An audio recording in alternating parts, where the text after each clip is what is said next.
Hey, you guys. So, I'm not really supposed to be talking because my throat hurts more when I talk. But I am very excited because I have gotten my certification in kink. I am a kink consciousness professional, and I'm still in school for my sex education, and I'm getting my doctorate in sex education.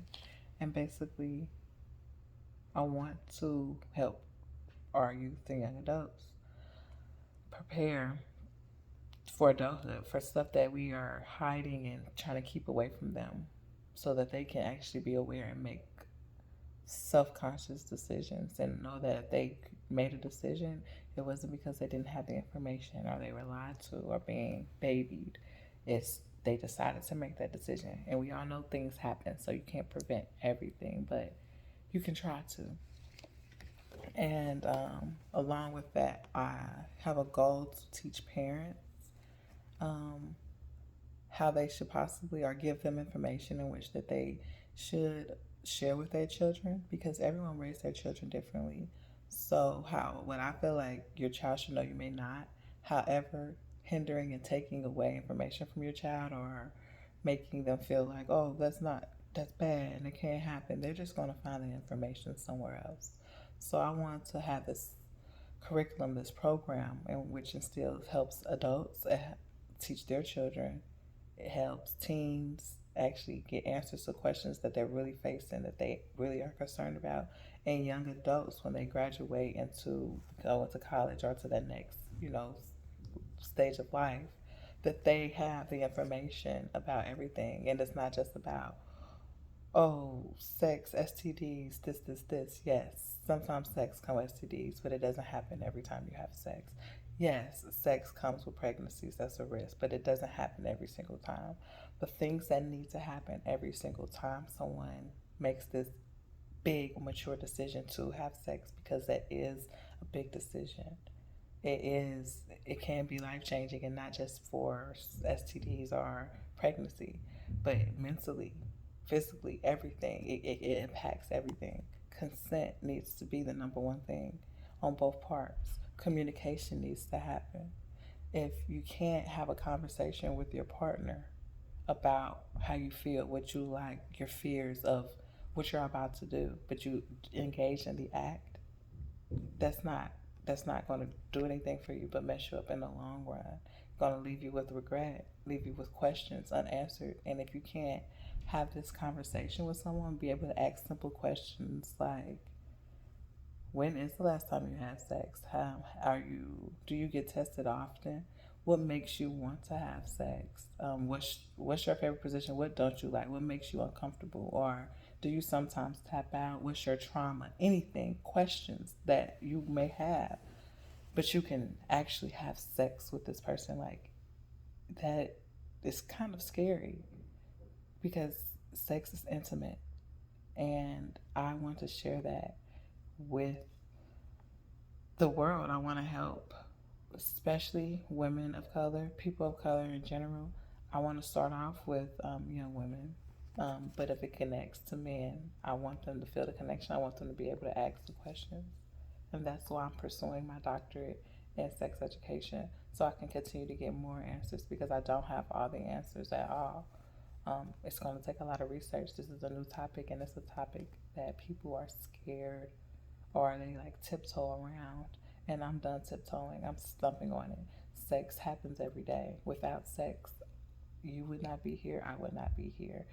I know they have other forms to procreate, but ultimately, sex happens. So we need to be informed. We need to be comfortable around the topic. And just because you're having this conversation, it's not like you're giving permission to, oh, yeah, just go have sex, Susie, because now you know. No. Sex is something that it takes a mature person, and often even adults are not mature enough to engage in sex. So these are topics that we need to talk about. Are you having sex for yourself, or because you think your partner will like you more? Because your partner is peer pressuring you, or you think your partner is losing interest?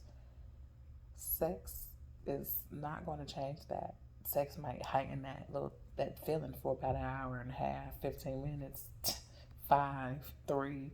If you're talking about some people, average like sex isn't a long lasting thing with everyone. So we have to make sure we're doing it with the right intention. We need to make sure consent is there. And we need to be aware that we're not the only person engaging in sex unless you're literally having sex with yourself. So I'm excited to have the certification of completion for kink consciousness. This is the first step. I want to work with a community program where I can help the youth and maybe implement a curriculum programs that kind of start this. I know it's not going to be able to be done tomorrow, but I want to get the ball rolling and get people more comfortable. Sex doesn't always have to be about a detail. You stick this here and it goes here. That is a part of the conversation because a lot of women don't even know what a lot of the parts on their vagina is, on their vulva is. You need to know what it is. You need to know what it may feel like. You need to know what is common, what is not common, what's regular, what's not regular, what you need to see a doctor for, and be comfortable to talk to your doctor. And doctors also need to be aware that what they say after a person tells them something can cause the person not to say anything else. So they need to listen, understand, be receptive, and not judgmental. Their job is not to judge. Their job is to treat. Their job is to help. So everybody needs to be educated sexually. And sex is not just boy girl, girl girl. Sometimes people have open relationships. Sometimes people are engaged in different acts of sex. Kink, BDSM. We need to be aware and comfortable having these conversations because you and me are not alike. What I find amusing and good and satisfying, the next person may not. But just because I'm not comfortable with what you're doing does not mean that I shouldn't be able to understand or have some sympathy or try to learn about it because I never know when I may encounter that. You never know what can happen.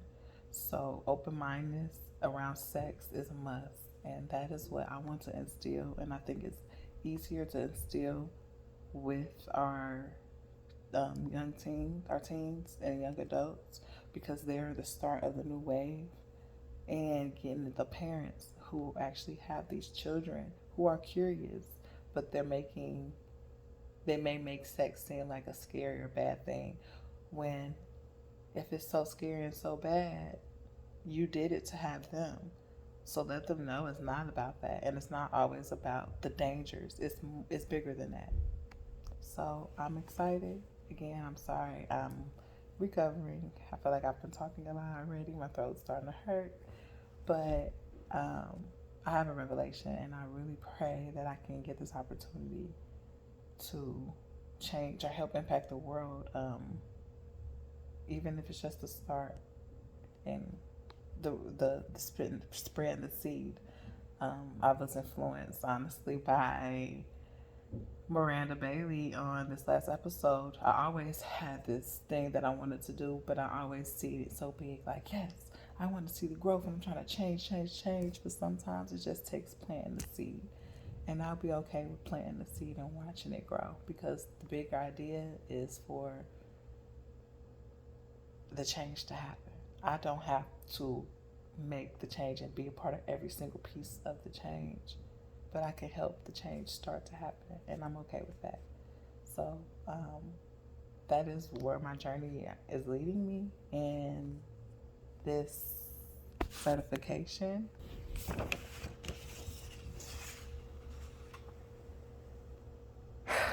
is the highlight of my week. I had a horrible week. I've been sick all week. I feel better than I did yesterday, so I'm blessed. But this makes me feel good. This is showing me that I do know that I can change, and I am open-minded. I have not always been, and I'm changing. So I'm excited. And thank you guys for your time. You guys see that it says Sierra Danielle Humphrey, and Danielle is in parentheses or in quotations. I'm sorry, because that will be my professional name, as far as sexology and all of my courses and things like that. My books and everything I will go by Danielle. So I hope to change the world or help change the world one seed at a time. Thank you guys for listening.